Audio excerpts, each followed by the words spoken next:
Hello friends, आज के video में आप देखने वाले हैं हिंदी साहित्य का इतिहास, जो कि आचार्य रामचंद्र शुक्ल जी के द्वारा लिखा गया है, जिसमें हम आधुनिक काल देख रहे हैं। आज हम गद्य साहित्य का प्रसार द्वितीय उत्थान के अंतर्गत प्रकरण 3 सामान्य परिचय देखेंगे। इसके पहले हमने गद्य का प्रवर्तन देखा। गद्य का प्रवर्तन में हमने प्रथम उत्थान देखा, उसमें सभी लेखकों को जो कि भारतेंदु काल के थे उन्हें देखा। आगे आज हम गद्य साहित्य का प्रसार किस प्रकार होता है द्वितीय उत्थान में, उसे हम देखेंगे। इसका सामान्य परिचय, तो सामान्य परिचय के अंतर्गत शुक्ल जी ने किन किन चीज़ों को सम्मिलित किया है, इसे हम देखते हैं। इस उत्थान का आरंभ हम संवत 1950 से मान सकते हैं, जिसमें शुक्ल जी सबसे पहले ये बताते हैं कि जो द्वितीय उत्थान है, तृतीय प्रकरण सामान्य परिचय, उसे हम कब से कब तक मान सकते हैं, तो संवत 1950 से मान सकते हैं। इसमें हम कुछ ऐसी चिंताओं और आकांक्षाओं का आभास पाते हैं जिनका समय भारतेंदु के सामने नहीं आया था। अब जो भी समस्या भारतेंदु काल में नहीं आई थी, शुक्ल जी कह रहे हैं इसमें उसका आभास हमें मिलता है। तो क्या है कि भारतेंदु मंडल मनोरंजक साहित्य निर्माण द्वारा हिंदी गद्य साहित्य की स्वतंत्र सत्ता का भाव ही प्रतिष्ठित करने में अधिकतर लगा रहा। अब यह भाव पूर्ण रूप से प्रतिष्ठित हो गया था और शिक्षित समाज को अपने इस नए गद्य साहित्य का बहुत कुछ परिचय भी हो गया था। प्रथम उत्थान के भीतर बहुत बड़ी शिकायत यह रहा करती थी कि अंग्रेजी की ऊंची शिक्षा पाए हुए बड़े बड़े डिग्रीधारी लोग हिंदी साहित्य के नूतन निर्माण में योग नहीं देते और अपनी मातृभाषा से उदासीन रहते हैं। तो देखिए क्या शुक्ल जी कह रहे हैं कि प्रथम उत्थान के भीतर लोगों को शिकायत रहती थी कि जो लोग पढ़े लिखे हैं, जिन्हें अपनी मातृभाषा को बढ़ावा देना चाहिए, जिन्हें उसका प्रचार प्रसार करना चाहिए, वो हिंदी साहित्य में अपना कोई योगदान नहीं दे रहे, बल्कि इसकी तरफ काफ़ी उदासीन हैं। द्वितीय उत्थान में यह शिकायत बहुत कुछ कम हुई। उच्च शिक्षा प्राप्त लोग धीरे धीरे आने लगे, पर अधिकतर यह कहते हुए कि मुझे तो हिंदी आती नहीं। जैसे कि आज भी आप देखेंगे तो जो कुछ इंग्लिश के चंद जानकार हैं, वो भी ये कहते हैं कि मुझे हिंदी थोड़ा कम समझ आती है, आप इंग्लिश में बताइए, वो थोड़ा ज़्यादा ईजी है। इधर से जवाब मिलता था तो क्या हुआ, आ न जाएगी, यानी देखिए ये मोटिवेशन वाली लाइन बोलते थे, तो क्या हुआ, आ न जाएगी, कुछ काम तो शुरू कीजिए। अतः बहुत से लोगों ने हिंदी आने के पहले ही काम शुरू कर दिया। उनकी भाषा में जो दोष रहते थे वह उनके खातिर से दरगुजर कर दिए जाते थे। जब वह कुछ काम कर चुकते थे, 2-4 चीज़ें लिख चुकते थे, तब तो पूरे लेखक हो जाते थे। फिर उन्हें हिंदी आने ना आने की क्या परवाह होने लगी। तो देखिए आज के समय में है कि अगर आप कुछ गलती कर रहे हैं तो उसे बताने की जगह लोग उस पर टोंट मारते हैं। काफ़ी लोग बताते भी हैं कि काफ़ी लोग टोंट मारते हैं कि इन्होंने ऐसा किया या इसमें ये मिस्टेक है, इस तरीके से गलत जानकारी दी जा रही, भ्रम फैलाया जा रहा, तो ऐसे तत्व इस्तेमाल किए जाते हैं। परंतु ये सही नहीं होता। जो बताता है वो अपनी तरफ से सही सूचना ही देने का प्रयास करता है, पर बहुत सारा चीज़ ऐसा होता है कि लोगों के माइंड से स्किप हो जाता, नहीं ध्यान रहता, गलती हो जाती है, पर उसे लोग सुधारने के बजाय उसे तूल दे देते हैं। तो इस कालखंड के बीच हिंदी लेखकों की तारीफ में प्रायः यह कहा सुना जाता रहा कि संस्कृत बहुत अच्छी जानते हैं, ये अरबी फारसी के पूरे विद्वान हैं, ये अंग्रेजी के अच्छे पंडित हैं। यह कहने की आवश्यकता नहीं समझी जाती थी कि ये हिंदी बहुत अच्छी जानते हैं। यह मालूम ही नहीं होता था कि हिंदी भी कोई जानने की चीज़ है। परिणाम यह हुआ कि बहुत से हिंदी के प्रौढ़ और अच्छे लेखक भी अपने लेखों में फारसी दानी, अंग्रेजी दानी, संस्कृत दानी आदि कुछ प्रमाण देना जरूरी समझने लगे।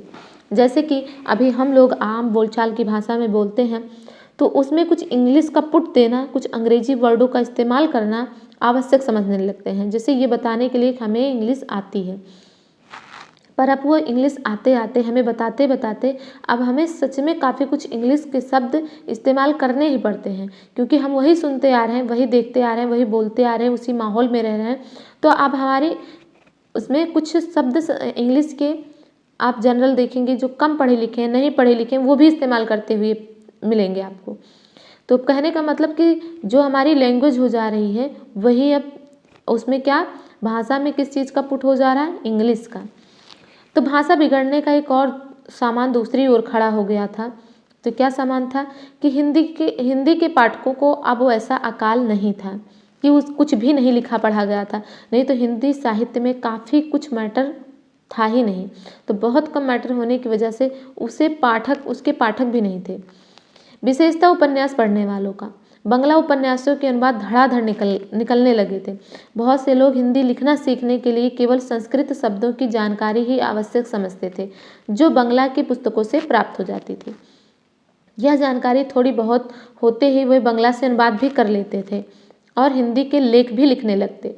अतः एक और अंग्रेजी दानी की ओर से स्वार्थ लेना, जीवन होड़, कवि का संदेश, दृष्टिकोण आदि आने लगे।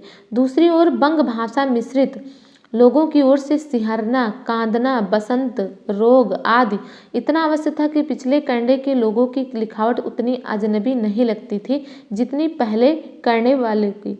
बंग भाषा भी फिर भी अपने देश की ओर हिंदी से मिलती जुलती भाषा थे। यानी जैसे कोई लैंग्वेज है तो जैसे बाहर से आई हुई, कोई अरबी फारसी कुछ भी है तो बाहर से आई हुई लैंग्वेज है, तो वो हमारे लिए अजनबी है। पर जो हमारे ही देश की भाषा है तो उसमें कुछ न कुछ तो हमें जानकारी हो ही जाती है।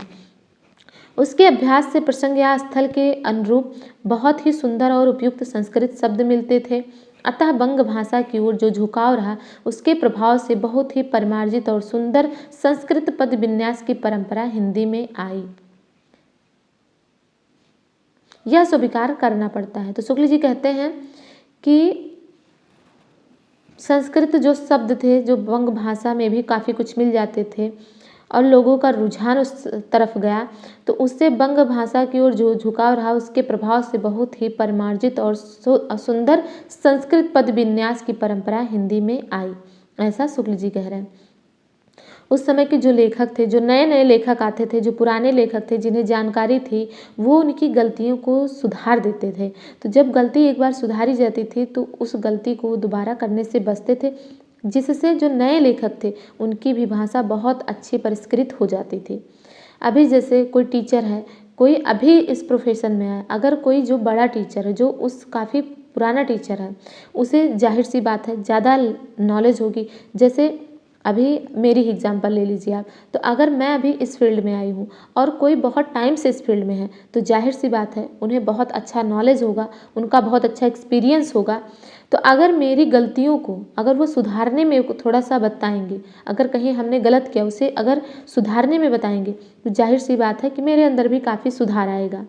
और लेकिन अगर वहीं कुछ चीज़ों को सुनकर अगर कुछ कमेंट पास करने लगे, तो मेरे अंदर भी वो कमी ज्यों की त्यों बनी रह जाएगी, जो आगे कुछ न कुछ बच्चे तो प्रभावित रहेंगे। हर टीचर से कुछ न कुछ बच्चे प्रभावित रहते हैं, तो वो आगे बढ़ती हुई चली जाती है। लेकिन अगर उसे रोकने का प्रयास किया जाता है, उसे बदलने का प्रयास किया जाता है, अगर थोड़ा सा एफर्ट डाल दिया जाता है, तो वो आगे नहीं होती, जिससे पूरा समाज एक परिवर्तित रूप में आगे आपको दिखाई देने लगता है।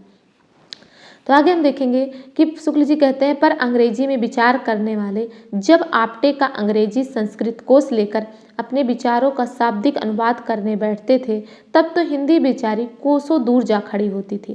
तो क्या कह रहे हैं कि अंग्रेजी में विचार करने वाले जब आपटे का अंग्रेजी संस्कृत कोश लेकर अपने विचारों का शाब्दिक अनुवाद करने बैठते थे, तब तो हिंदी बेचारी कोसों दूर जा खड़ी होती थी। वह हिंदी और संस्कृत शब्द भर लिखते थे, हिंदी भाषा नहीं लिखते थे। उनके बहुत से वाक्यों का तात्पर्य अंग्रेजी भाषा की भाव भंगिमा से परिचित लोग ही समझ सकते थे, केवल हिंदी या संस्कृत जानने वाले उसे नहीं समझ सकते थे। इस प्रकार से ट्रांसलेशन होता था कि उसे समझने में भी दिक्कत होती थी। जो कि अंग्रेजी जानकार जो व्यक्ति थे उन्हें समझने में थोड़ा ज़्यादा आसानी होती थी अपेक्षाकृत जो हिंदी और संस्कृत के जानकार थे।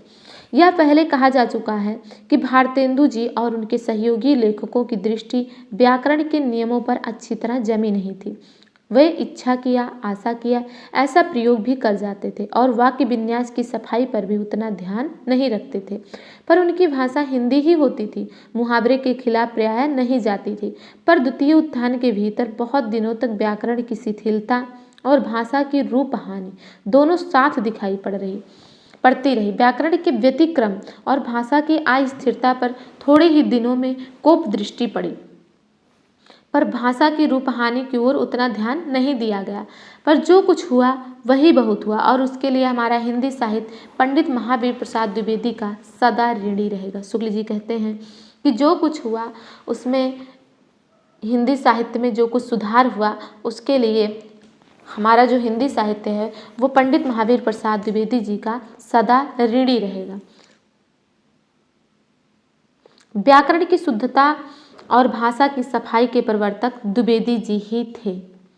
सरस्वती के संपादक के रूप में उन्होंने आई हुई पुस्तकों के भीतर व्याकरण और भाषा की अशुद्धियां दिखाकर लेखकों को बहुत सावधान कर दिया। देखिए यहाँ पर बात आ रही है, शुक्ल जी कह रहे हैं कि जो द्विवेदी जी थे उन्हें बहुत अच्छा नॉलेज था, तो जो भाषा थी, जो लोग लिखते थे उनकी गलतियों को वो बताते थे और उनकी गलतियों को जब एक बार बता देते थे तो लेखक बहुत कुछ सावधान हो जाते थे। यद्यपि कुछ हठी और अनाड़ी लेखक अपनी भूलों और गलतियों का समर्थन तरह तरह की बातें बनाकर करते रहे, पर अधिकतर लेखकों ने लाभ उठाया और लिखते समय व्याकरण आदि का पूरा ध्यान रखने लगा। तो जैसे कि अभी हमने एग्जाम्पल दिया, तो उसी तरीके से काफ़ी टीचर ऐसे भी होते हैं, काफ़ी लेखक ऐसे भी थे जो गलती बताने के बावजूद एक्सेप्ट नहीं करते थे। वैसे ही आज के समय में भी है कि अभी जैसे कोई गलती किसी की बताया तो काफ़ी लोग उस गलती को सुधारते नहीं हैं, बल्कि वो उस पर सफाई देते हैं कि ये जो हमने किया है वो किस तरीके से सही है। तो इसलिए भी जो काफ़ी एक्सपीरियंस लोग होते हैं वो नए लोगों को बताने में झिझकते हैं, वो बताना ही नहीं चाहते कि भाई आपको कुछ ना कुछ सफाई देकर उस बात की टाल मटोल करना है, तो उससे अच्छा है कि जो इच्छा हो रही है वही करते जाओ। गद्य की भाषा पर द्विवेदी जी के इस शुभ प्रभाव का स्मरण जब तक भाषा के लिए शुद्धता आवश्यक समझी जाएगी तब तक बना रहेगा। देखिए इतना प्रभाव था कि जब तक भाषा की शुद्धता की आवश्यकता होगी तब तक द्विवेदी जी का प्रभाव रहेगा। व्याकरण की ओर इस प्रकार ध्यान जाने पर कुछ दिनों व्याकरण संबंधी बातों की चर्चा भी पत्रों में अच्छी चली। विभक्तियां शब्दों से मिलाकर लिखी जानी चाहिए या अलग, इसी प्रश्न को लेकर कुछ काल तक खंडन मंडन के लेख जोर शोर से निकले।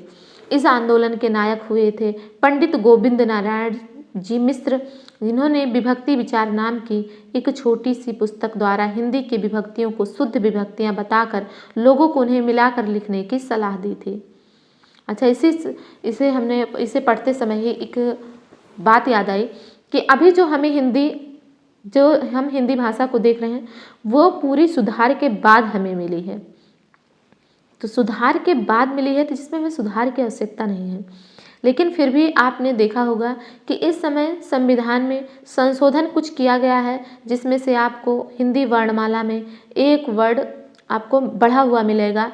जो वर्ड जोड़ा गया है उसे आप हमें कमेंट बॉक्स में लिखकर बताएं कि वो कौन सा वर्ड है।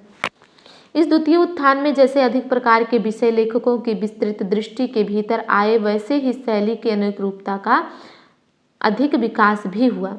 ऐसे लेखकों की संख्या कुछ बढ़ी जिनकी शैली में कुछ उनकी निज की शिष्टता रहती थी, जिनकी लिखावट को परख कर लोग कह सकते थे कि यह उन्हीं की है।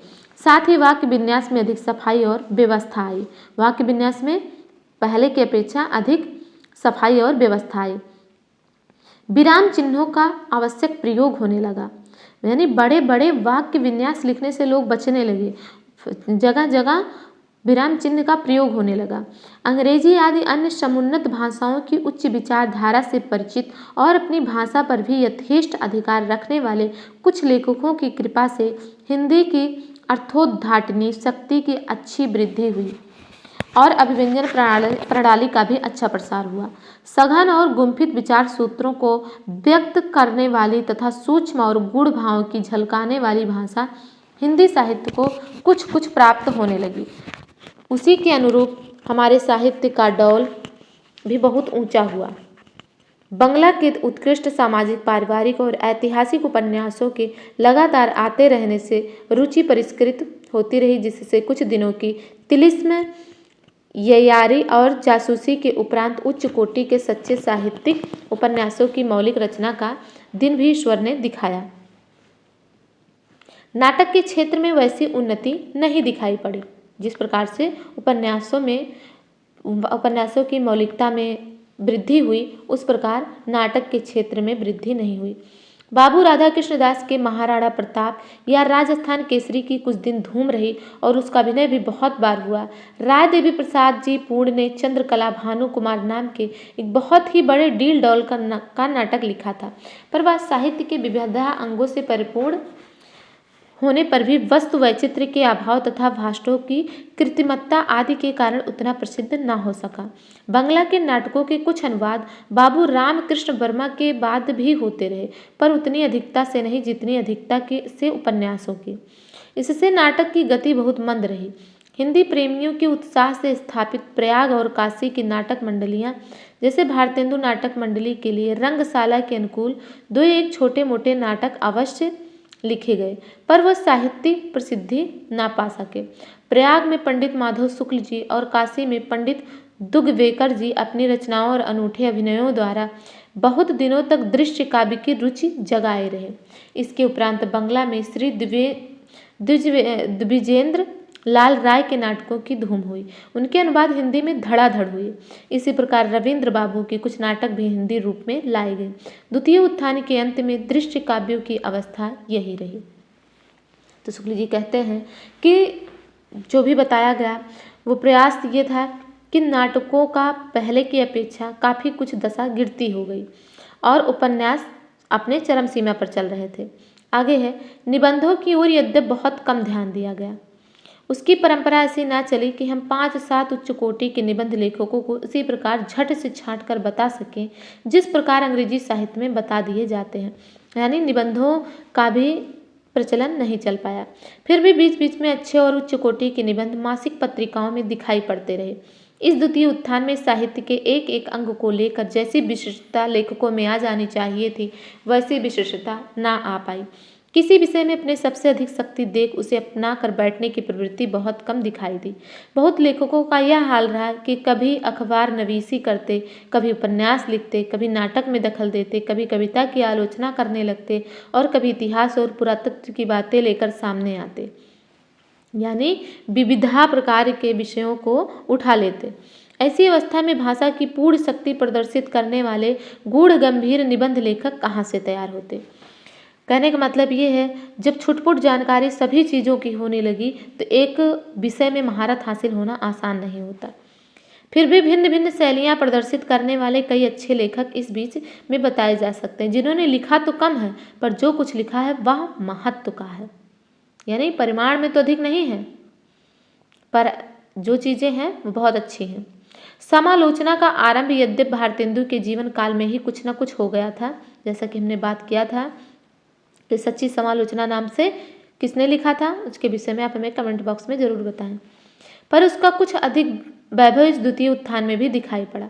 श्रीयुत पंडित महावीर प्रसाद द्विवेदी जी ने पहल विस्तृत आलोचना का रास्ता निकाला। फिर मिश्र बंधु और पंडित पदम सिंह शर्मा ने अपने ढंग पर कुछ पुराने कवियों के संबंध में विचार प्रकट किए, पर यह सब आलोचना बहिरंग बातों तक ही रही। भाषा के गुण दोष, रस, अलंकार आदि की समीचीनता इन्हीं सब परंपरागत विषयों तक पहुंची। स्थायी साहित्य में परिगणित होने वाले समालोचना जिसमें किसी कवि की अंतर्वृत्तिता का सूक्ष्म व्यवच्छेद होता है, उसकी मानसिक प्रवृत्ति की विशेषताएं दिखाई जाती हैं, बहुत कम ही दिखाई पड़ी। साहित्यिक मूल्य रखने वाले 3 जीवन चरित्र महत्व के निकले। तो क्या क्या निकले? पंडित माधव प्रसाद मिश्र की विशुद्ध चरितावली, स्वामी विशुद्धानंद का जीवन चरित्र तथा बाबू शिव नंदन सहाय लिखित हरिश्चंद्र का जीवन चरित्र, गोस्वामी तुलसीदास जी का जीवन चरित्र और चैतन्य महाप्रभु का जीवन चरित्र। तो इसमें द्वितीय उत्थान में आप देखेंगे साहित्यिक मूल्य रखने वाले 3 जीवन चरित्र निकले, जिसमें से आपको हरिश्चंद्र का जीवन चरित्र, तुलसीदास का जीवन चरित्र और चैतन्य महाप्रभु का जीवन चरित्र द्वितीय उत्थान में निकला। तो इस प्रकार से द्वितीय उत्थान का सामान्य परिचय यहीं पर कंप्लीट